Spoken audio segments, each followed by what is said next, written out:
Meus queridos irmãos, que a graça e a paz de nosso Senhor e Salvador Jesus Cristo esteja com cada um de nós nesse momento de culto, nesse momento de adoração que nós separamos para honrar e bendizer o nome do nosso Deus.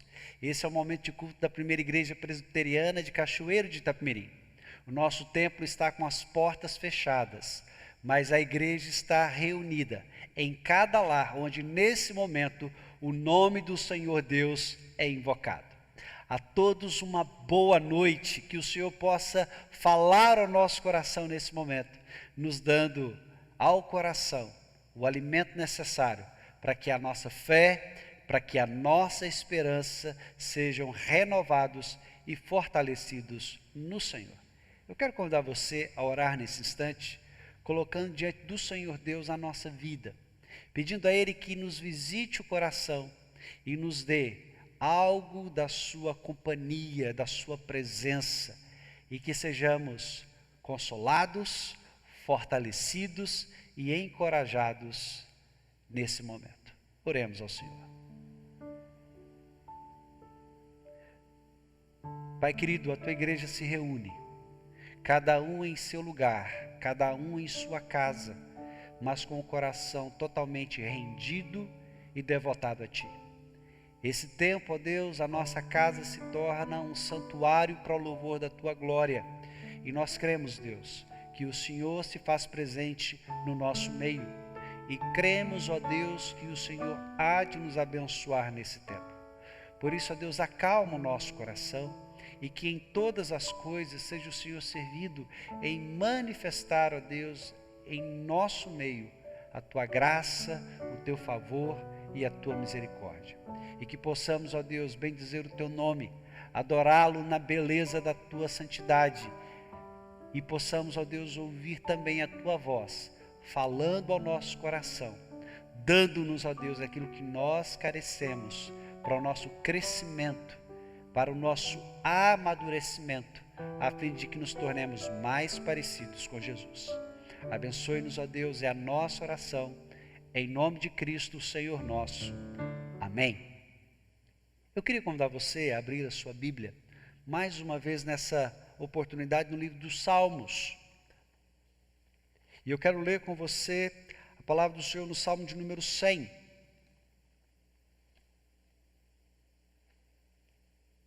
Salmo 100, um salmo que nos convida a adorar a Deus, a bendizer o Senhor, a louvá-lo pelos seus poderosos feitos. Nos diz assim a palavra do Senhor: celebrai com júbilo ao Senhor todas as terras, servi ao Senhor com alegria, apresentai-vos diante dele com cântico.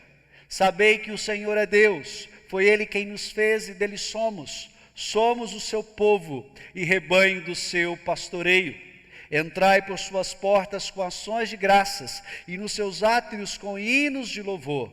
Rendei-lhe graças e bendizei-lhe o nome, porque o Senhor é bom e a sua misericórdia dura para sempre, e de geração em geração a sua fidelidade. Queridos, eu quero que vocês olhem para o verso de número 5. Esse verso nos chama a considerar a bondade, a misericórdia e a fidelidade do nosso Deus. E se há algo que nos traz a esse momento, é esta bondade, essa misericórdia e essa fidelidade, que nos sustentam, que nos permitem receber todo o cuidado necessário para a nossa caminhada. Mas é necessário também lembrarmos que estamos diante de um Deus todo-poderoso, que na sua justiça visita o nosso coração, que na sua santidade sonda a nossa mente, o nosso espírito. Por isso é necessário que ao entrarmos com ações de graças diante do Senhor nosso Deus, tenhamos o nosso coração tratado pelo Senhor, perdoado por esse Deus, a fim de que possamos fazê-lo com o coração realmente santificado, purificado de toda a injustiça. Faça desse tempo um tempo de confissão ao Senhor, peça ao Senhor que te visite com graça, apresente a Ele as suas lutas dessa semana, as batalhas travadas em relação ao pecado, e peça ao Senhor Deus que te dê graça para vencer mais uma vez os laços, os dardos e toda a manifestação do mal na sua vida. Ore ao Senhor, em nome de Jesus.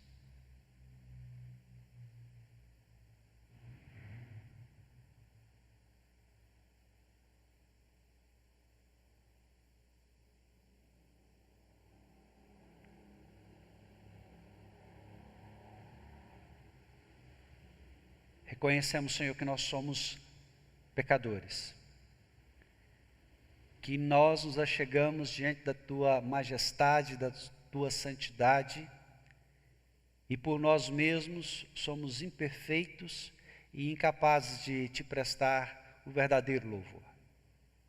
Por isso, ó Deus, aqui buscamos a Tua face nesse momento e clamamos por misericórdia, que o Senhor Deus possa perdoar os nossos pecados, que o Senhor possa nos purificar de nossas injustiças e que o nosso coração resplandeça diante do Senhor pela Tua graça e misericórdia, de tal maneira, Deus, que possamos bendizer-Te mais uma vez, não só pela graça de vida que temos, mas também pela redenção de nossos pecados. E que, nesse momento, a Ti, ó Deus, e somente a Ti, o Teu povo Te preste glória, louvor e honra, pelo perdão e pela salvação em Cristo. Em nome de quem nós Te oramos, hoje e sempre. Amém.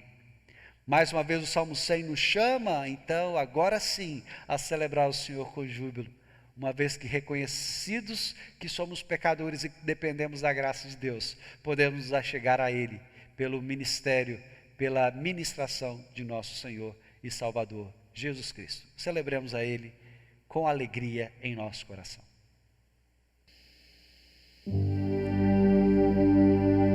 Vamos bendizer ao Senhor com alegria, exaltando o seu nome.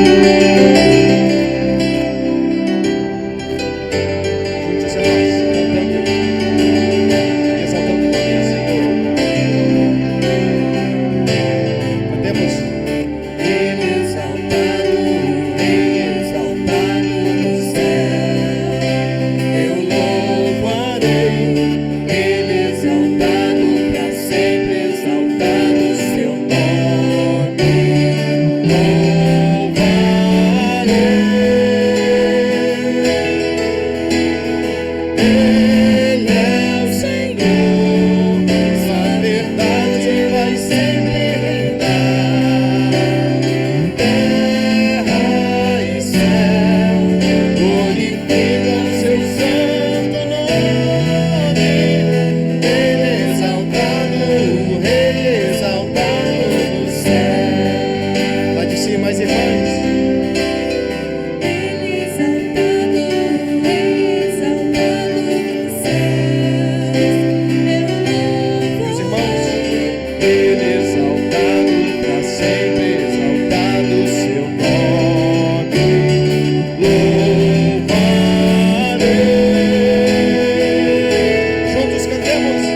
Ele é o Senhor, sua verdade vai sempre reinar. Terra e céu glorificam seu santo nome. Ele exaltado, o Rei exaltado no céu. Ele é o Senhor. Ele é o Senhor, sua verdade vai sempre reinar. Terra e céu glorificam seu santo nome. Ele exaltado, o Rei exaltado no céu, para sempre. Ele exaltado, o Rei exaltado no céu. A última vez. Ele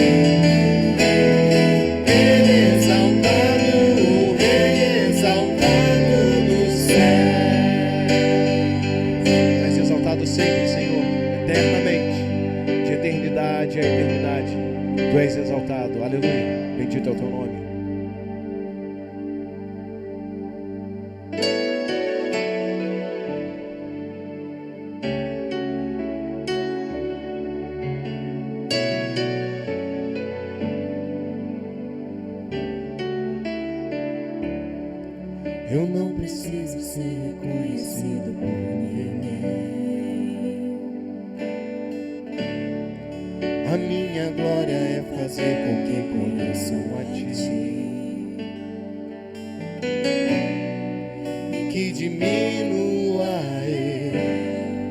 para que tu cresças, Senhor,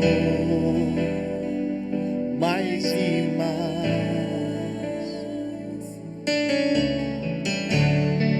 E como serafins que cobrem o rosto ante a ti, escondo o rosto para que vejam tua face em mim, E que diminua eu, para que tu cresças, Senhor, mais e mais. O Santo dos Santos, a fumaça me esconde, só teus olhos me veem. Debaixo de tuas asas é o meu abrigo, meu lugar secreto. Só tua graça me basta, tua presença. O Santo dos Santos, o Santo dos Santos, a fumaça me esconde, só teus olhos me veem. Debaixo de tuas asas é o meu abrigo, meu lugar secreto. Só tua graça me basta, tua presença. Só tua graça, só tua graça me basta, tua presença me. Só tua graça, só tua graça me basta, tua presença é o meu prazer. Tua presença é o nosso prazer, Senhor. Nos inclinamos e adoramos a Ti, sabendo que Tu és Deus poderoso, Deus verdadeiro, digno de ser adorado. Nós Te bendizemos, Senhor. Pedimos que Tu estejas com a Tua mão abençoando a cada pessoa que está assistindo nesse momento, a cada um que encontra o seu coração inclinado a Ti. Que Tua graça nos alcance a cada momento. Nós sempre Te bendiremos e adoraremos, em nome de Cristo Jesus. Amém. Eu queria que você fizesse desse momento um tempo de consagração a Deus. Consagração da nossa vida, consagração da nossa existência a esse Deus que tem sido bom e misericordioso conosco, que nos tem provido todas as coisas. E mais uma vez, essa semana, pudemos experimentar este cuidado. Talvez você tenha na sua casa o seu dízimo e a sua oferta, que estão separados para serem consagrados ao Senhor. Faça desse momento, então, um tempo de apresentar a Deus parte daquilo que o Senhor Deus tem te dado, parte daquilo que o Senhor Deus tem manifestado na sua vida como provisão e como cuidado, cumprindo a sua promessa, sendo fiel à sua aliança. Cantemos ao Senhor, exaltando o seu nome.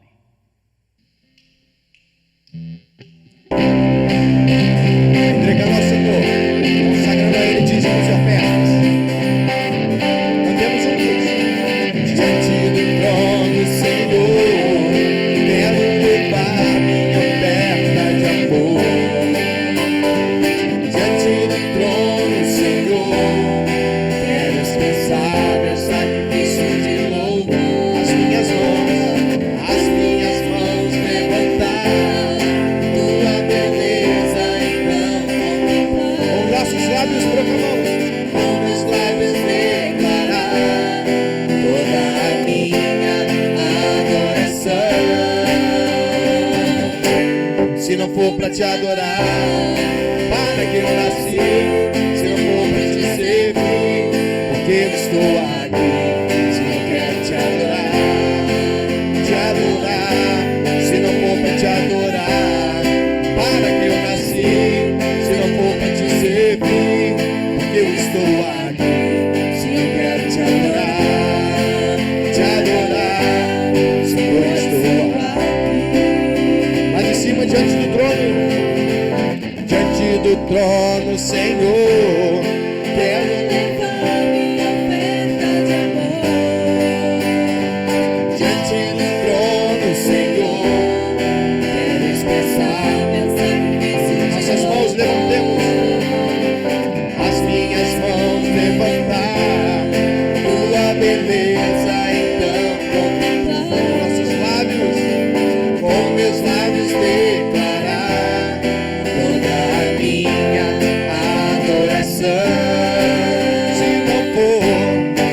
for pra te adorar, para que eu nasci, se não for pra te servir, porque eu estou aqui, se eu quero te adorar. Se não for pra te adorar, para que eu nasci, se não for pra te servir, porque eu estou aqui, se eu quero te adorar,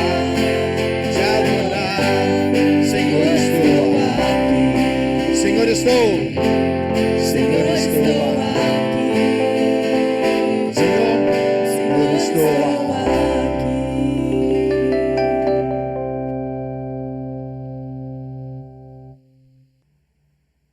Essa semana tivemos boas notícias do que Deus tem feito na vida do seu povo e nós louvamos a Deus por isso. Por exemplo, essa semana nós soubemos que a dona Maria e o seu Wilton voltaram a residir em Cachoeiro de Itapemirim depois de um período fora. E eles estão aqui bem pertinho de nós, no Bai Minas. Que o Senhor possa abençoar o nosso irmão Wilton e a dona Maria, renovando e fortalecendo no coração deles a fé e a esperança em Cristo Jesus. Ouvimos também acerca do livramento de Deus na vida da nossa irmã Terezinha, né? A dona Terezinha teve um pequeno problema de visão, mas está se recuperando, graças a Deus, sem maiores dificuldades. Também está se recuperando a nossa irmã Eliana, ela sofreu uma queda, fraturou o braço. Louvamos ao Senhor porque nada de mais grave aconteceu. Que Deus possa fortalecer o João Carlos, a Eliana e abençoá-los nesse momento. Também oramos pela vida da dona Arlete, né? A mãe da nossa irmã Anita. Ela sofreu também uma pequena queda, mas está se recuperando. Que o Senhor Deus possa abençoá-la e fortalecê-la. Mas nós também intercedemos, continuamos a orar pela nossa irmã Glaura, pela Marley, pelo Robinho, para que o Senhor Deus possa cuidar deles, manifestando a sua graça e a sua misericórdia na vida desses irmãos. Faça desse tempo também um tempo de intercessão ao Senhor, onde você não só se lembrará destas vidas que nós citamos aqui, mas onde também você apresentará a sua vida, o seu coração, a sua necessidade. A palavra do Senhor nos diz que nós devemos orar em todo tempo, com súplicas e ações de graças. Esse é o momento de nós apresentarmos diante do Senhor as nossas orações. Fale com o Senhor, em nome de Jesus. Pai, como é bom saber que nós não estamos sozinhos. Como é bom saber que o Senhor tem nos visitado com a Tua graça e com a Tua misericórdia. Obrigado, Deus, porque o Senhor nos tem provido de todo bem. Obrigado porque o Senhor nos tem dado mais do que necessitamos, de modo, ó Deus, que nada tem nos faltado. Por isso nós consagramos ao Senhor nossos dízimos e nossas ofertas. Fazemos isso, ó Deus, por reconhecer que tudo vem das Tuas mãos e é das Tuas mãos que te damos. Obrigado, ó Deus, porque o Senhor nos ensina não só a fidelidade, mas também o contentamento. E o Senhor nos dá o coração, ó Deus, a alegria de devolver ao Senhor, na casa do Senhor, para o bem do povo do Senhor. Louvado seja o Teu nome. Obrigado, Deus, porque também ao longo dessa semana recebemos as notícias do cuidado do Senhor na vida de irmãos e irmãs, que mesmo tendo enfrentado lutas na área da saúde, tenham, Deus, sido revigorados pelo Senhor. Obrigado, Deus, porque este cuidado nos faz crer que o Senhor não só nos ama, como também o Senhor se importa conosco em cada pequeno detalhe da nossa existência. Por isso nós te louvamos pelos livramentos na vida da tua serva Terezinha, da Eliana, também, ó Deus, na vida da dona Arlete. Obrigado, ó Deus, porque apesar daquelas intercorrências, nada de mais grave aconteceu. Louvado seja o nome do Senhor. Também te agradecemos, ó Pai, porque o Senhor tem visitado a vida da tua serva Glaura, também da Marley e do Robson, dando a eles, Senhor, a graça de terem, ó Deus, o conforto do Senhor bem próximo, o renovar das suas forças, o renovar da esperança. Que o Senhor Deus possa continuar a abençoar esses irmãos nesse período de recuperação, nesse período de tratamento de suas enfermidades. E que eles se vejam, ó Deus, por tua misericórdia, livres de todos os males em sua vida. E que o Senhor possa alegrar o coração dos teus filhos e dar a eles algo da tua graça, algo da tua misericórdia nesta semana que se inicia. Também, ó Deus, te agradecemos, porque o Senhor proveu ao teu servo Wilton e à Dona Maria uma nova residência em nossa cidade. Obrigado, ó Deus, pela alegria da tua serva em dizer que volta a Cachoeiro, que volta para perto da nossa igreja, com desejo sincero de estar em breve conosco. Por isso, ó Deus, abrevia o tempo desta pandemia, para que a tua igreja possa novamente congregar, junta, bem próxima, reunida, e celebrar, ó Deus, o teu santo nome na companhia dos santos. Abençoa-nos, Pai. Olha, ó Deus, pela nossa cidade, olha, ó Deus, pelo nosso país, e dá-nos, ó Deus, a graça de nos vermos livres desse flagelo, e que o Senhor possa, ó Deus, nos dar um tempo de alegria, um tempo de felicidade, libertos, ó Deus, dessa condição. Mas seja qual for, ó Deus, o teu querer, que a nossa verdadeira alegria esteja em Ti e apenas em Ti. Nós te oramos, Pai, na certeza de que o Senhor nos ouve, na certeza que o Senhor nos atende, em nome de Jesus. Amém. Eu gostaria de convidar você a abrir a sua Bíblia na primeira carta do apóstolo Pedro, capítulo 3, versos 8 a 12.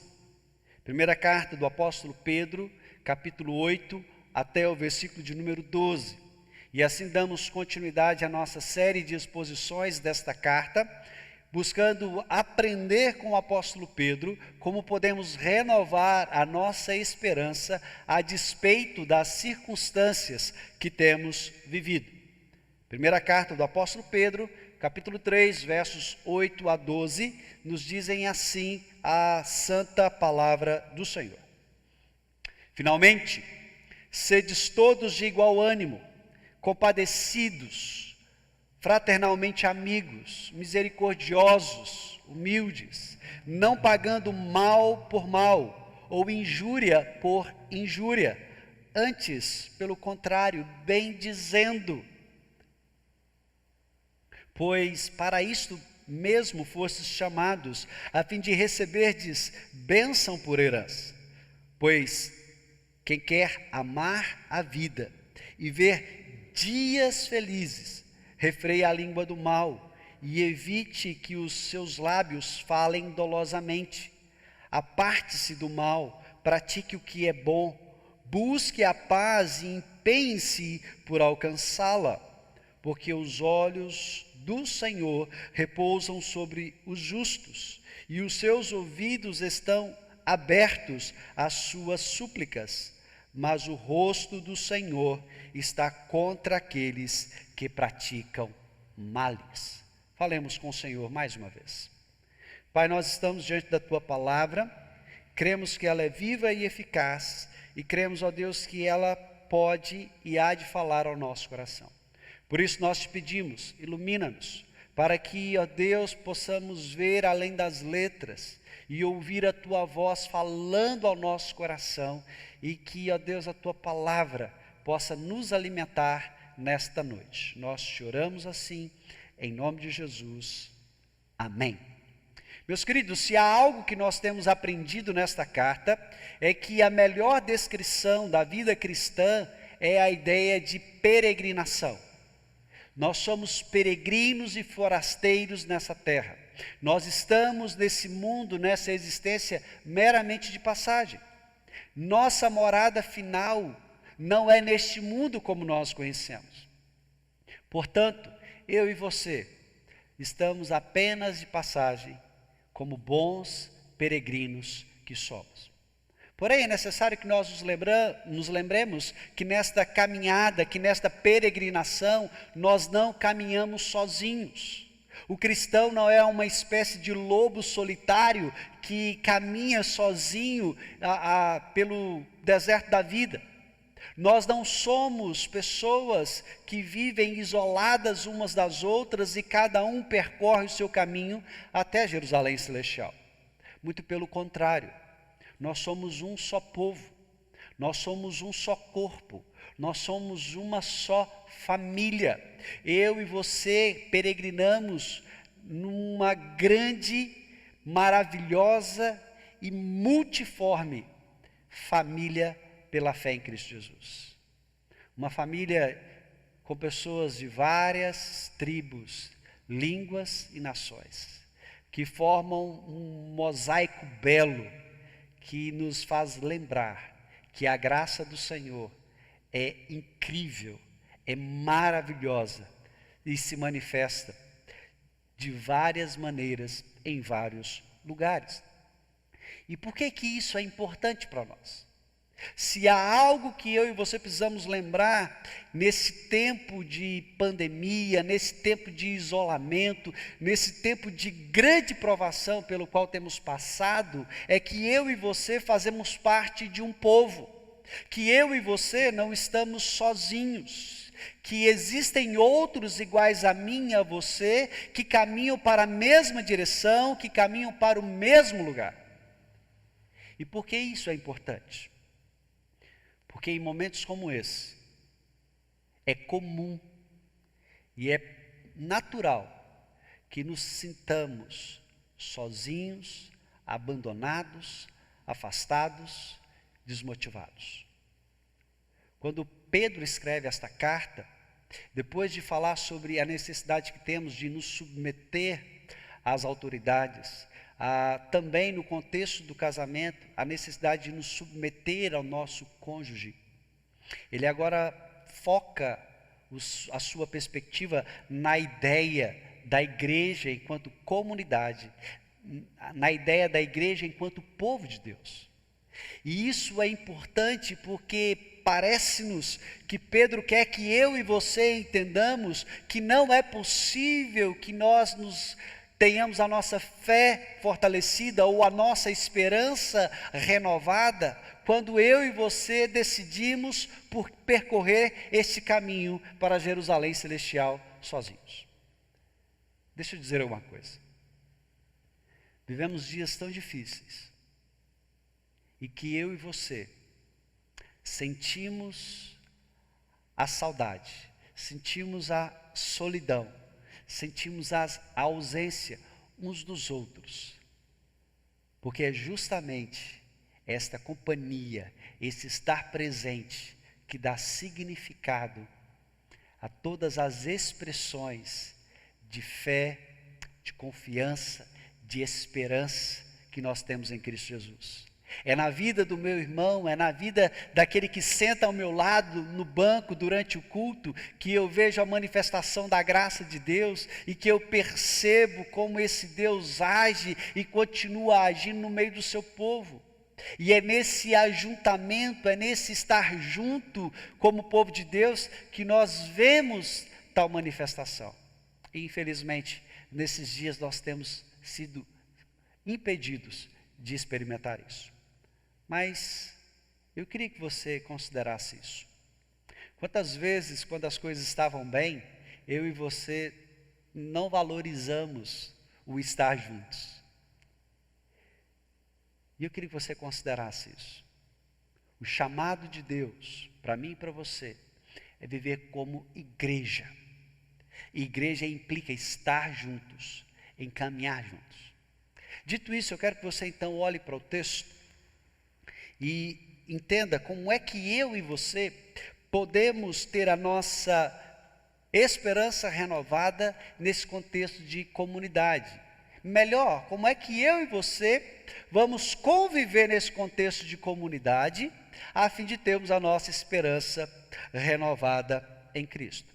E eu quero convidar você a olhar em primeiro lugar para o verso 8, e entender que a nossa primeira atitude é vivermos em submissão. Veja, finalmente, sede todos de igual ânimo, compadecidos, fraternalmente amigos, misericordiosos, humildes. Observe que tanto nos versos 1 e 7 do capítulo 3, como também lá no capítulo 2, a ideia de submissão está presente. Ainda que Pedro não use o termo submissão no verso 8, eu queria que você entendesse que esta ideia está de alguma forma presente aqui. Ela está de maneira implícita, presa dentro desse verso, nos fazendo pensar justamente isso, que o submeter-se, o estar submisso ao outro, nada mais é do que o padrão normal pelo qual o crente no Senhor Jesus vive. Eu e você somos chamados pelo Evangelho a entender que esse é o padrão, um ao outro se submetendo. Como diz o apóstolo Paulo escrevendo aos Filipenses no capítulo 2, é necessário que eu não tenha em vista o que é propriamente meu, e sim aquilo que é do outro, e que eu considere o outro superior a mim mesmo. O próprio apóstolo Paulo, escrevendo aos Efésios, no capítulo 5, verso 21, vai dizer que aquela pessoa que é cheia do Espírito, ela se submete um ao outro no temor de Cristo. E é esse cenário que Pedro quer descrever aqui diante dos nossos olhos no verso de número 8. Mas veja, como é que ele faz isso? Ele faz isso descrevendo esta submissão, e para isso ele usa 5 adjetivos. E esses 5 adjetivos presentes no verso 8 nos dão uma noção das várias nuances que estão presentes na ideia de sermos submissos uns aos outros. Em primeiro lugar, Pedro vai dizer que nessa submissão precisa haver harmonia. A ideia de termos o mesmo pensamento, de termos o mesmo ânimo. É isso que Pedro está a nos dizer. Lembre-se, ter a mesma mente, ter o mesmo ânimo, não significa que nós vamos pensar exatamente igual sobre todas as coisas. Não significa que nós vamos ter a mesma perspectiva acerca das situações. O que Pedro quer que eu e você desenvolvamos a partir desta qualidade é que sejamos capazes, como igreja, ao nos submetermos uns aos outros, de compreender o ponto de vista do outro, de compreender a perspectiva do outro e, dentro desse contexto, buscarmos um ponto comum diante do qual eu e você nos colocamos a fim de alcançar o alvo maior da igreja, que é anunciar o Evangelho, que é proclamar o Evangelho e vivê-lo no dia a dia.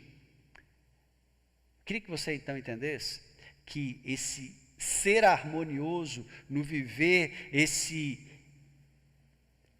essa submissão está associada justamente a ter a mentalidade de Cristo. E qual é a mentalidade de Cristo? O que define a mentalidade de Cristo? Justamente isso. Em primeiro lugar, ele busca a glória de Deus. Não há outro princípio maior que norteia a maneira de pensar de Cristo. Ele sempre buscava a glória de Deus. E em segundo lugar, ele sempre buscava o bem do outro. Porque se Cristo tivesse olhado o seu próprio bem, ele jamais teria subido à cruz. Se ele olhasse o seu próprio bem, ele jamais teria feito por mim ou por você a obra de redenção que nos perdoa os pecados e nos livra da ira vindoura. Mas veja, não somente devemos pensar ou ter a mesma mentalidade, mas também devemos ser compadecidos. A ideia é que eu e você precisamos ser compassivos com o outro, e isso nos traz a ideia de compartilhar sentimentos. Talvez o que Pedro queira descrever aqui é justamente aquilo que o apóstolo Paulo diz lá em Romanos capítulo 12, verso 15. Alegrai com os que se alegram, chorai com os que choram. A igreja onde a submissão é levada a sério, as alegrias de uns é a alegria de todos. A tristeza de um é a tristeza de todos. Nesse sentido, nós somos chamados a entender o sentimento do outro, a não menosprezar o sentimento do outro, e se for necessário sofrer com o outro, nós sofremos. Se for necessário nos alegrar com o outro, nós vamos nos alegrar. Se necessário for passar fome com alguém, passemos fome. Queridos, eu e você precisamos estar sensíveis à necessidade emocional daquele que está ao nosso lado. Mas Pedro ainda diz: sejam fraternalmente amigos. A ideia desta amizade engloba a compreensão de que nós somos parte de uma mesma família. Nós não somos estranhos. Nós não somos pessoas distantes umas das outras. Muito pelo contrário, nós compartilhamos algo muito maior do que uma cadeia de DNA. Nós somos pessoas que compartilham a mesma graça de vida, a mesma esperança de vida em Cristo Jesus. E isso nos une de maneira especial, porque agora nós não só fazemos parte da família de Deus, como também levamos o nome de Deus sobre a nossa vida como Pai. Nós nos reconhecemos, nós somos irmãos e nós nos amamos por isso. E amar significa buscar o bem do outro. Mais uma vez, isso implica em viver em submissão. Pedro também diz que precisamos ser misericordiosos. Às vezes nós fazemos uma confusão entre ser compassivo e ser misericordioso.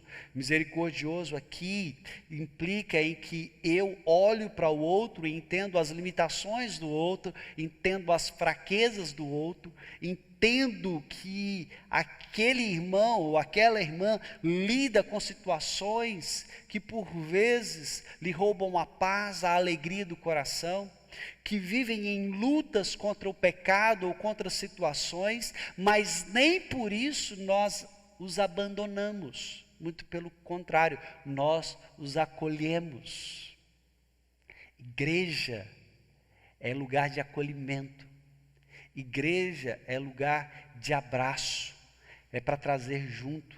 Isso não significa e não pode significar jamais que nós devemos ser condescendentes com o pecado, que nós não devamos confrontar os nossos irmãos quando eles caminham no erro, que nós não devemos jamais dizer para as pessoas que elas estão em pecado, que elas estão vivendo em um erro e que elas precisam de se arrepender e mudar de atitude. Misericórdia é também dizer para o outro que ele está doente e que ele precisa de tratamento, que ele precisa de cura. Ser misericordioso é dizer para o meu irmão: você está em pecado, mas a graça de Cristo te perdoa e te renova. Por fim, Pedro diz que nós devemos ser humildes nesse relacionamento.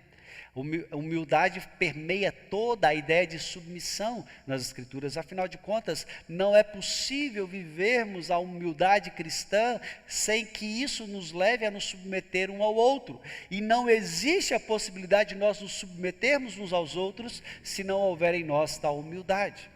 Humildade nas Escrituras é reconhecer quem eu sou em relação ao outro. É entender que o outro em Cristo Jesus me é superior, no sentido de que o meu desejo e a motivação do meu coração visa em primeiro lugar o bem dele. Resumindo, Pedro quer que eu e você vivamos fraternos laços, baseados em misericórdia, perdão, humildade e o desejo sincero de que o Senhor faça o bem a todos nós. Permita-me uma consideração aqui. Nós vivemos dias difíceis. Existe no meio cristão uma tendência à arrogância e à soberba. Vemos alguns grupos cristãos que são dominados por uma arrogância, por uma altivez do coração que chega a nos dar nojo. Principalmente vemos isso na vida de líderes que se colocam acima do bem e do mal, que são incapazes de corrigir os seus próprios erros, que são incapazes sequer de reconhecer que erram. E o resultado? Temos visto pessoas que se dizem discípulos de Cristo, que vivem igual soberba. Queridos, tais pessoas são impastoreáveis. Tais pessoas vivem uma espécie de fé em si mesmada, uma confiança voltada para si mesmas, a valores totalmente distorcidos à luz do Evangelho. Esse tipo de pessoa que se diz cristã, mas que vive em altivez e soberba, é um dos grandes problemas da igreja em sua jornada. Muitas vezes nós vemos pessoas decepcionadas com a igreja, porque enquanto peregrinavam, encontraram pessoas como essas.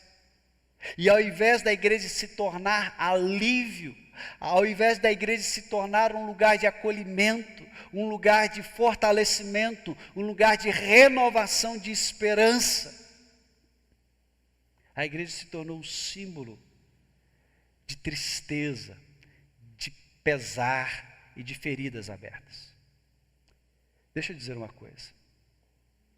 Quando eu e você olhamos para nós mesmos, devemos refletir sobre quem somos, enquanto peregrinos e forasteiros que caminham nesta comunidade rumo ao céu.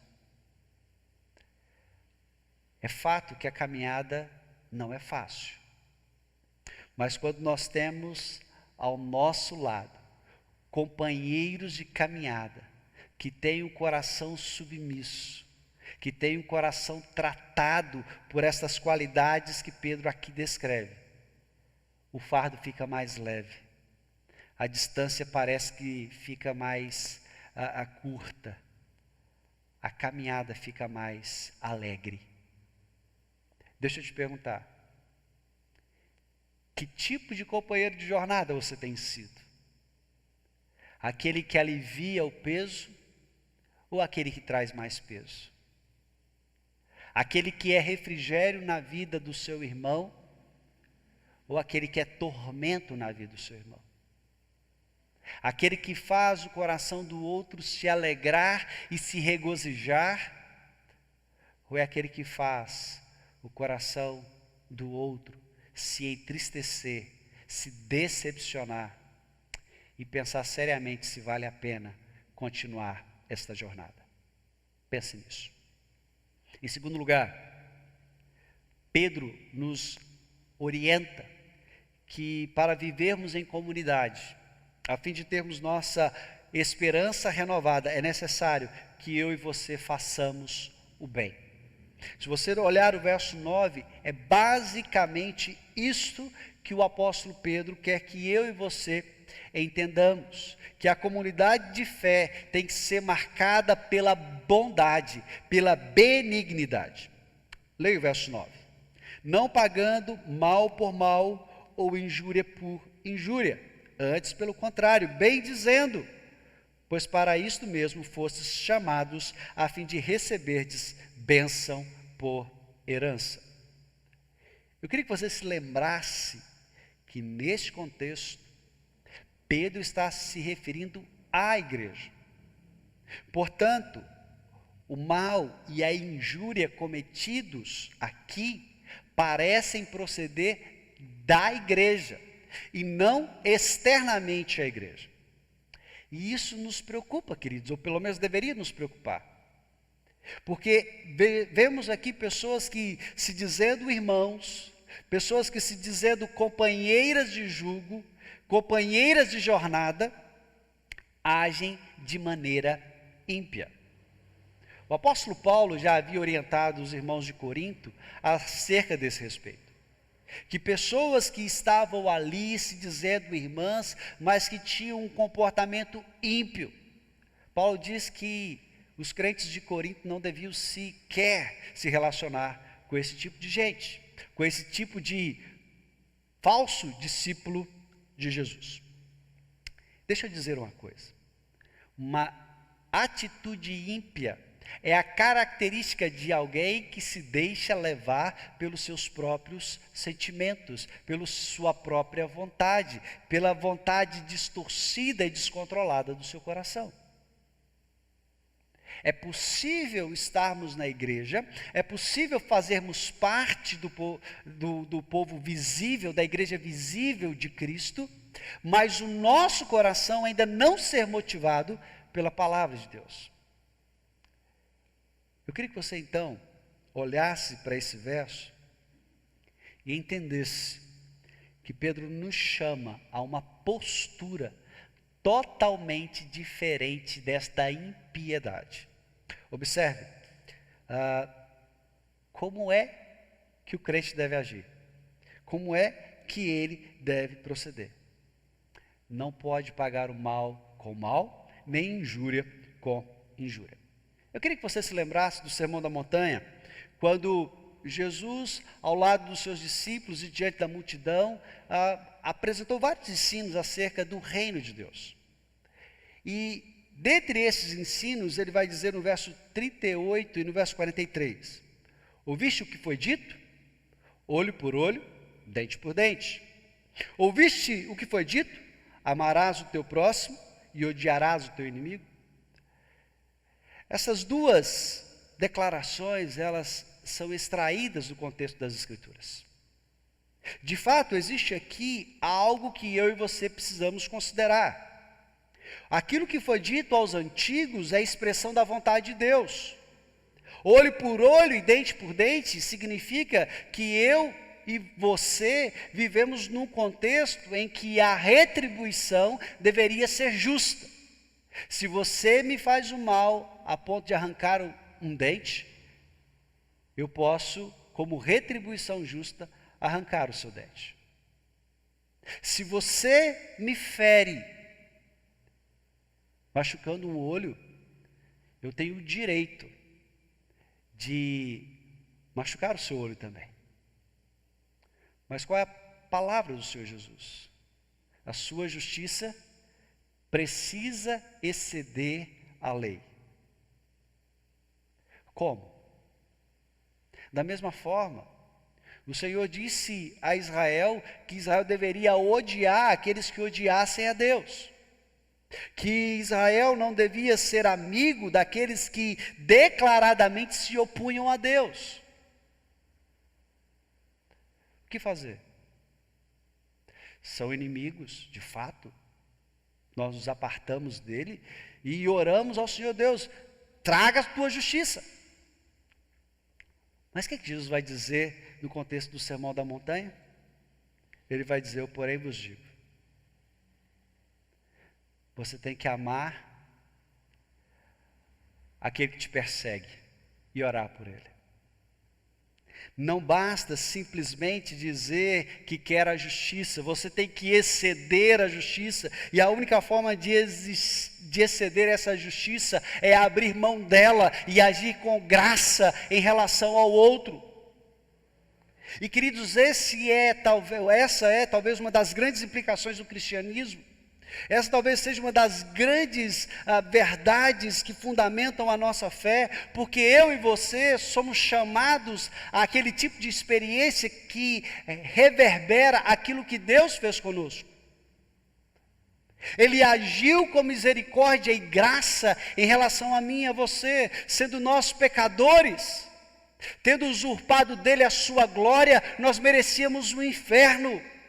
Mas ele, por sua graça, por seu amor, ele olha para nós e no seu propósito eterno ele decide nos salvar na pessoa de Cristo. Aí nós nos lembramos de Romanos capítulo 5, verso 8, quando o apóstolo Paulo nos diz que eu e você fomos amados por Deus em Cristo, quando ainda éramos pecadores.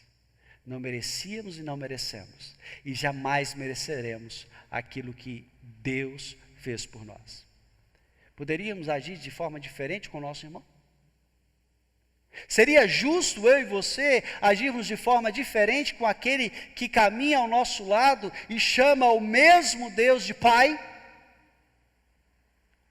Por isso, Pedro vai dizer, olha, ao invés de vocês buscarem a justiça segundo os seus padrões, vocês têm que bem dizer. A ideia aqui é que vocês devem abençoar aqueles que fazem mal a vocês. Como? Buscando o bem deles. Porque para isso fossem chamados. Queridos, se nós fôssemos resumir a ideia de Pedro nesse verso, é bem esta. Eu e você fomos chamados para ser bênção na vida um do outro e nunca maldição. Eu e você fomos chamados para viver enquanto comunidade, trazendo e ministrando a bênção do Senhor na vida daquele que está ao nosso lado. Não só aquele tipo de atitude que muitas vezes nós vemos em alguns cultos, vira para o seu irmão e diga isso, ou vire para o seu irmão e diga aquilo, mas é sendo verdadeiramente bênção no dia a dia. É verdadeiramente no cotidiano demonstrar esse amor pelo qual eu e você fomos alcançados e que hoje nos nutre e nos alimenta.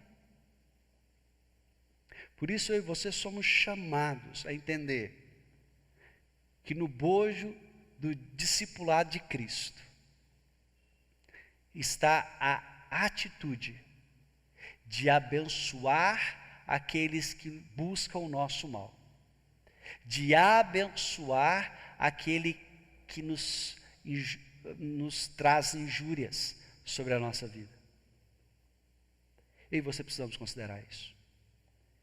Afinal de contas, a palavra do próprio Senhor Jesus é que quando eu e você vivermos desta forma, amando o nosso inimigo e buscando o seu bem, orando por ele, clamando ao Senhor pela vida desse que nos aflige às vezes, eu e você nos tornaremos filhos do nosso Pai Celeste. Eu e você demonstraremos o caráter de Deus em nossa vida. Como consequência, a promessa do Senhor é que nós seremos abençoados. E qual é a bênção que eu e você aguardamos? A ideia do texto parece nos levar à ideia da salvação. Obviamente a salvação não é fruto de mérito nosso, mas é uma herança que eu e você recebemos pela misericórdia e pela graça de Deus. É como se Pedro dissesse que ao buscarmos o bem daquele que nos faz mal, nós estamos evidenciando o fato que fomos alcançados pela graça, somos salvos em Cristo Jesus e herdeiros das bênçãos do céu. Permita-me considerar algo com você nesse momento. Muito se fala em nossos dias de igrejas relevantes. E toda vez que nós ouvimos pessoas falando sobre igreja relevante, o que vem à nossa mente é uma igreja que possui um grande aparato social. Uma igreja que está envolvida, talvez, inclusive, na discussão de temas sociais. Uma igreja que organiza debates e discussões. Uma igreja que promove ações sociais das mais variadas. Uma igreja que possui ligação com ONGs e institutos que promovem alguma forma de benefício à sociedade. Queridos, essa não é, creio eu, a visão bíblica de uma igreja relevante.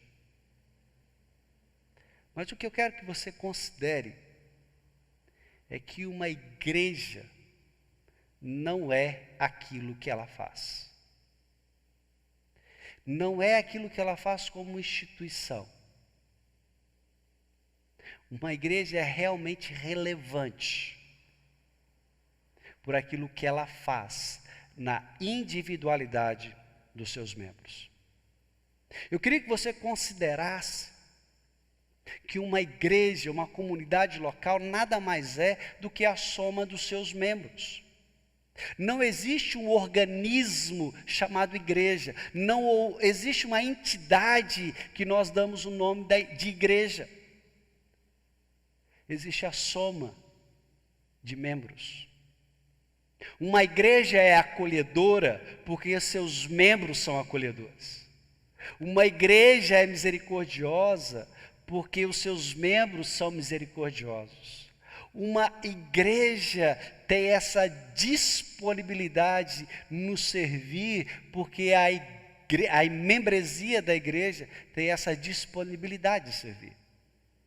Não é possível tornar uma igreja acolhedora se os seus membros não são acolhedores. Não é possível tornar uma igreja afável, amável, evangelizadora, se os seus membros não são evangelizadores, afáveis e amáveis. O que Pedro parece nos fazer considerar aqui é justamente isso. Não é impossível que eu e você façamos alguma diferença no mundo simplesmente pela capa da instituição. Antes, pelo contrário, temos que fazer a diferença individualmente. Cada um de nós fazendo bem, buscando o bem do outro. Primeiro dentro da nossa casa, segundo na nossa vizinhança, terceiro no nosso bairro e assim por diante, a nossa cidade, o nosso estado, o nosso país e o mundo. Se nós queremos ser uma igreja relevante, cada um de nós precisa fazer o bem e ser diferente no seu contexto, porque é assim que uma igreja vive comunitariamente, manifestando o bem na sociedade. Um grupo de pessoas nunca poderá agir de maneira comunitária no plano superior àquilo que os seus membros vivem na sua individualidade, já nos alertou Donald Guthrie. Nesse sentido, eu quero então que você olhe para o verso 10 e o verso 11. Porque aqui Pedro fecha essa questão e nos mostra como é que nós devemos viver em comunidade. E aqui ele nos chama a viver de maneira íntegra a fé que nós temos em Deus. Afinal de contas, pois quem quer amar a vida e ver dias felizes, refreie a língua. Evite que os seus lábios falem dolosamente. Aparte-se do mal, pratique o que é bom. Busque a paz, empenhe-se por alcançá-la, porque os olhos do Senhor repousam sobre os justos e os seus ouvidos estão abertos às suas súplicas, mas o rosto do Senhor está contra os que praticam males. A igreja é uma comunidade renovadora da esperança, porque ela pode viver a integridade que vem do Evangelho. E Pedro requer que nós, como igreja, vivamos isso. É interessante que ele diga: você quer amar a vida e ver dias felizes? Nós temos vivido dias difíceis. Nosso momento existencial é muito complexo. Nós nunca vivemos algo parecido. Teologicamente, cremos que o mundo caminha para o pior. Cremos que todo o processo da revelação de Deus nos levará ao momento em que as forças do mal parecerão prevalecer sobre a terra, sobre a igreja, sobre o reino de Deus.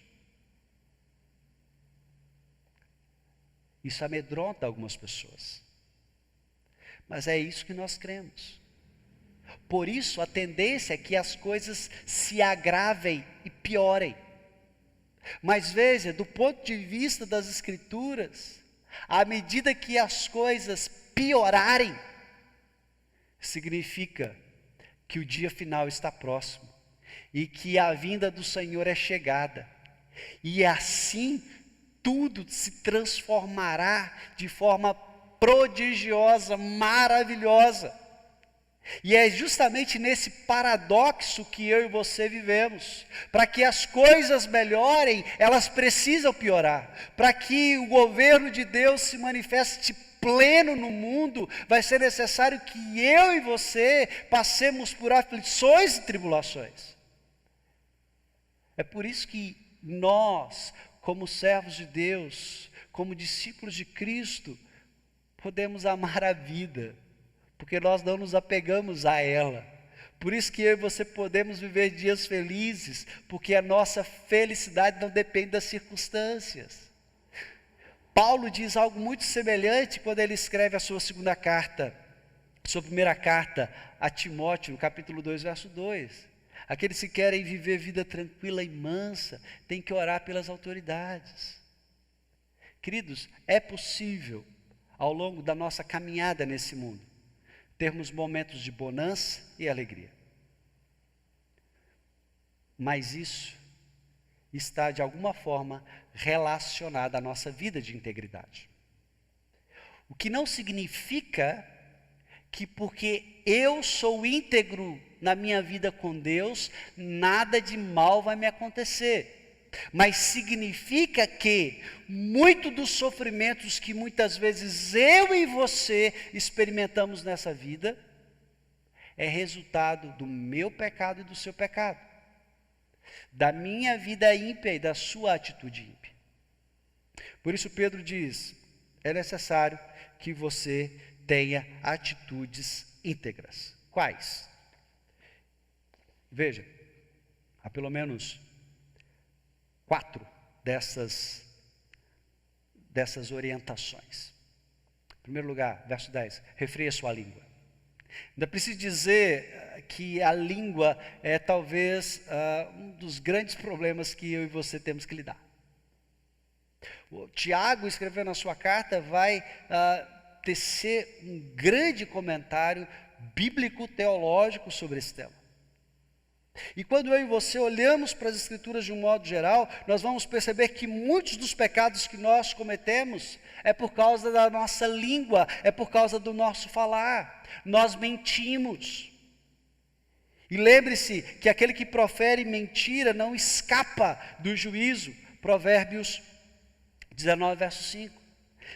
Nós murmuramos, e a murmuração tem a ver com a impiedade do nosso coração, que não consegue ser grato nem contente por aquilo que Deus é e faz na nossa vida. Nós nos tornamos maledicentes. E Pedro vai dizer, no capítulo 2, que a maledicência tem inúmeras formas de se manifestar. Desde aquela fofoquinha que se faz nos corredores, até aquelas grandes injúrias criadas para denegrir a imagem de alguém. Pela nossa língua nós proclamamos palavras torpes, palavras podres, palavras que não geram vida, mas palavras que trazem mal ao coração. Paulo nos lembra que algumas pessoas aprendem a se tornar faladeiras, pessoas que vivem tagarelando, é o termo que ele usa. E o tagarela é aquele que fala demais. E fala demais num tom crítico, de forma injusta, contra quem não precisa. Dizia o meu bom e velho pai, quem fala demais dá bom dia a cavalo. E é isso que muitas vezes nós temos visto acontecer no meio do povo de Deus. Gente que fala do que não entende, gente que fala o que não sabe. E quantas pessoas têm se sentido mal no contexto da igreja por causa daquilo que é dito. Não só da liderança, mas daqueles que, se dizendo irmãos, não sabem refrear a sua própria língua e falam dolosamente e falam aquilo que é falsidade, aquilo que não produz o bem. Por isso é que Tiago nos lembra que aquele que é capaz de refrear a sua língua se torna um varão perfeito. E é isso que Pedro quer que eu e você consideremos. Segundo lugar, Pedro requer que eu e você nos afastemos do mal. E a ideia de mal aqui é toda a forma, toda a espécie de mal possível. Parece muito abrangente, mas eu quero lembrar a você que o Senhor Jesus, em Marcos capítulo 7, verso 20 ao verso 23, nos lembra uma grande verdade, que o mal não é algo externo, o mal é algo interno. O mal que eu e você vivemos não vem de fora para dentro, mas ele sai de dentro para fora. E o problema está no coração. Por isso, eu e você, quando vivemos na malignidade do nosso coração, demonstra um caráter que ainda não foi aperfeiçoado por Cristo. Como consequência disso, Pedro requer que eu e você pratiquemos o que é bom. Ou seja, ele exige de nós que eu e você nos prontifiquemos a fazer o bem. E a única forma de fazer o bem é vivendo segundo a palavra de Deus. Porque ela nos orienta como devemos agir. Por exemplo, Paulo diz lá em Efésios capítulo 4, verso 25, aquele que mentia, não minta mais, fale a verdade. Aquele que usava a sua boca para ser uma fonte de água podre, agora usa a sua boca para ser bênção na vida da sua igreja. E por fim, Pedro diz, olha, você precisa buscar a paz, e você precisa esforçar-se por alcançá-la.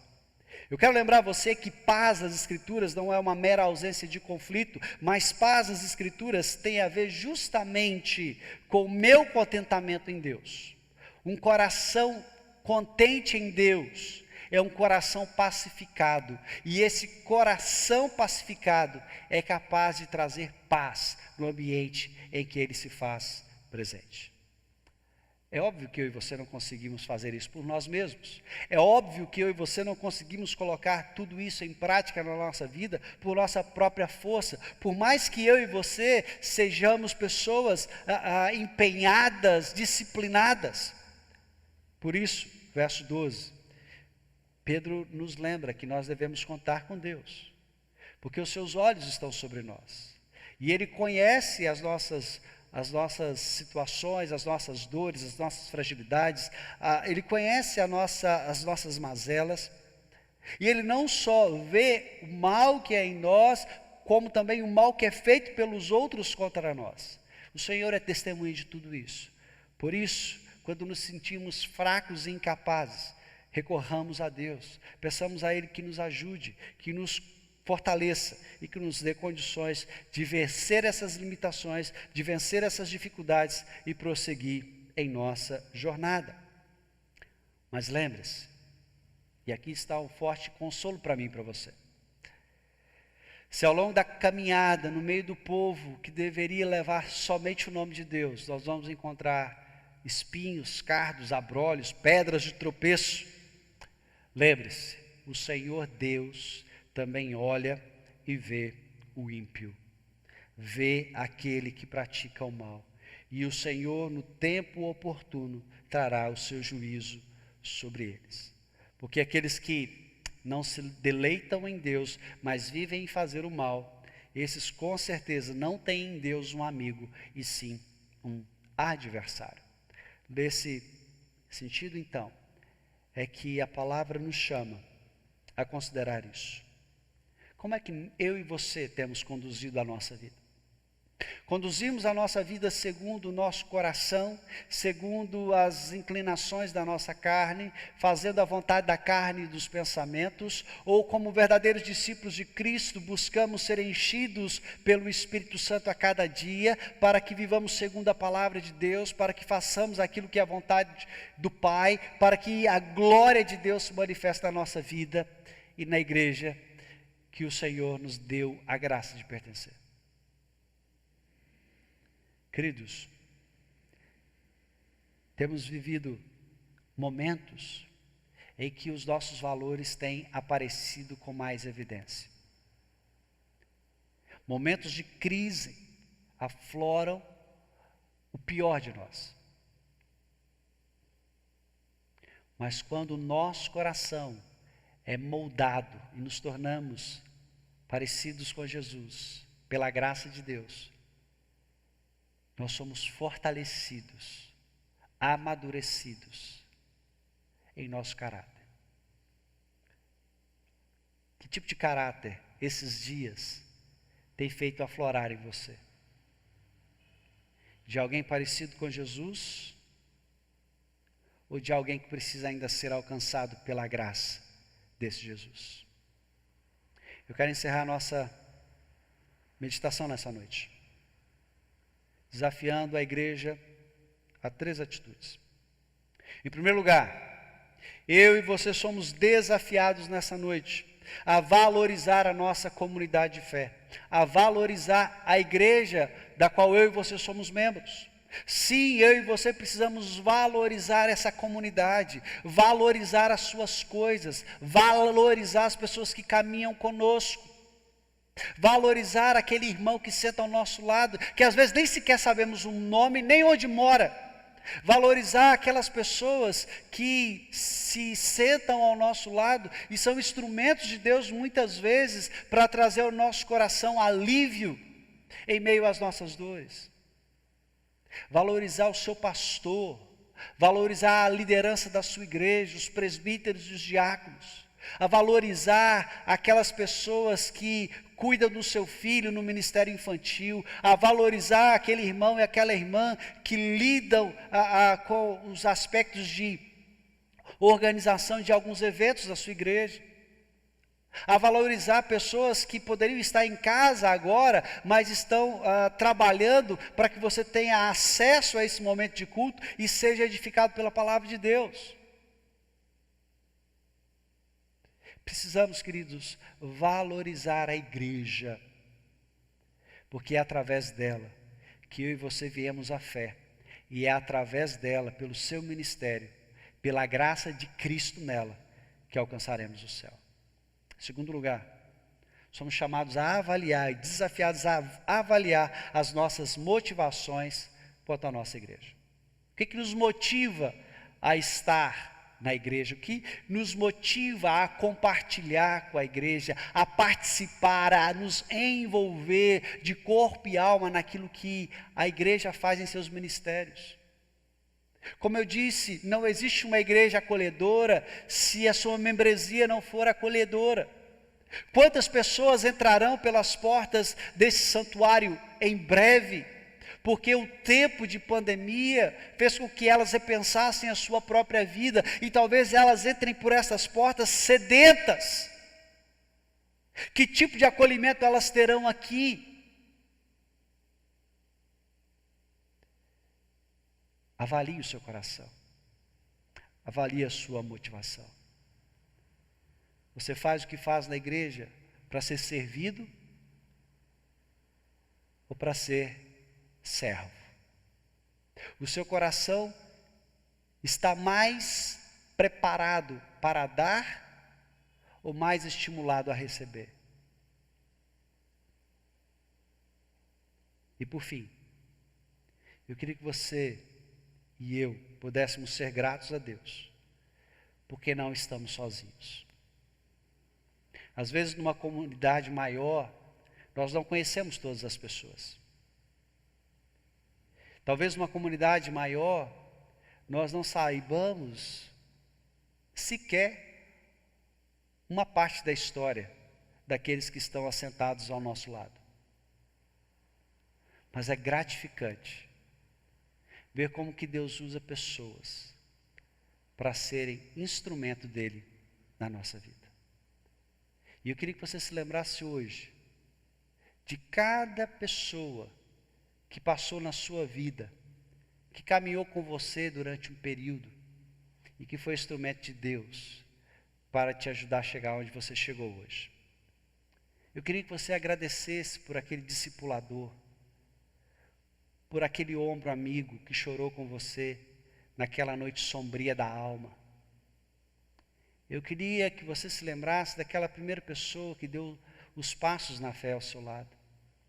Seja grato, porque talvez ele não esteja na mesma comunidade que você, talvez ele já não esteja nem mais entre nós, mas com certeza ele faz parte daquele povo que estará reunido de pé diante do Cordeiro.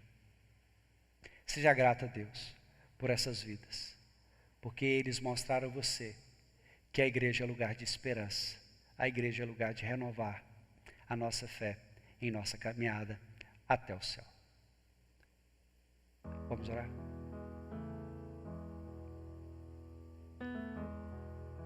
Pai querido, muito obrigado pela palavra do Senhor.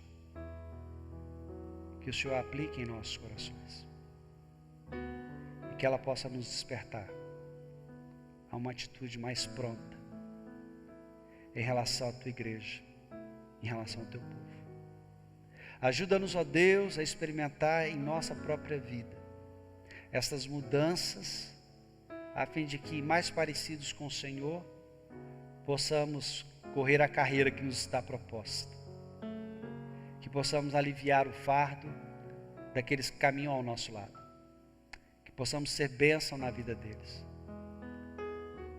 Aproveitamos, ó Deus, para agradecer por aqueles que nos aliviaram o fardo e que foram bênção em nossas vidas.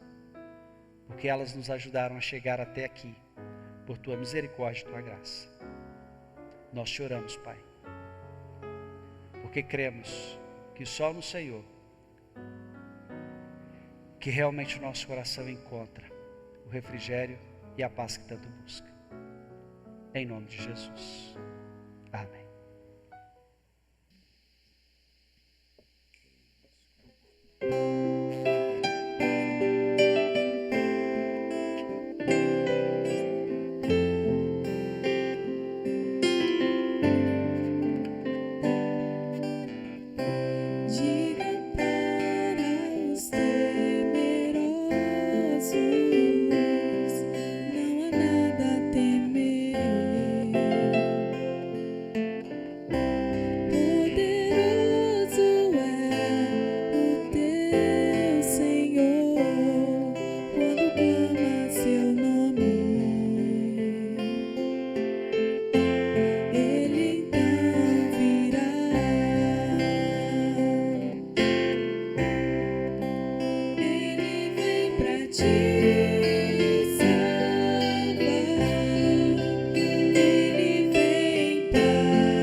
Ele vem pra ti.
Chegamos ao final de mais um momento de culto ao nosso Deus.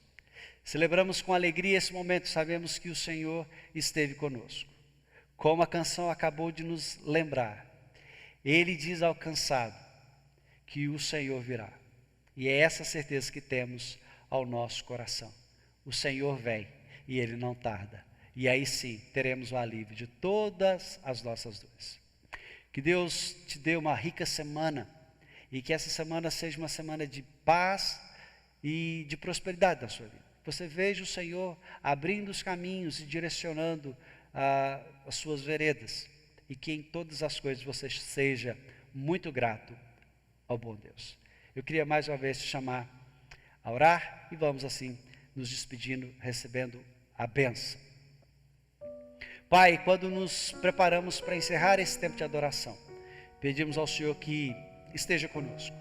Que ao longo de mais uma semana que se inicia, tenhamos, ó Pai, o Teu agir em nossa vida, a Tua companhia, a Tua presença. Que, ó Deus, possamos, a despeito das circunstâncias, experimentar um tempo de paz, um tempo de alegria no Senhor. E que em todas as coisas vejamos o Teu agir. Sê conosco, Pai, sê com o Teu povo. Cuida de nós, nos abençoe. É a nossa oração em nome de Cristo. E que a graça de nosso Senhor e Salvador Jesus Cristo, o amor de Deus, nosso eterno e bom Pai, e as consolações do Santo Espírito repousem sobre nós, hoje e sempre. Amém.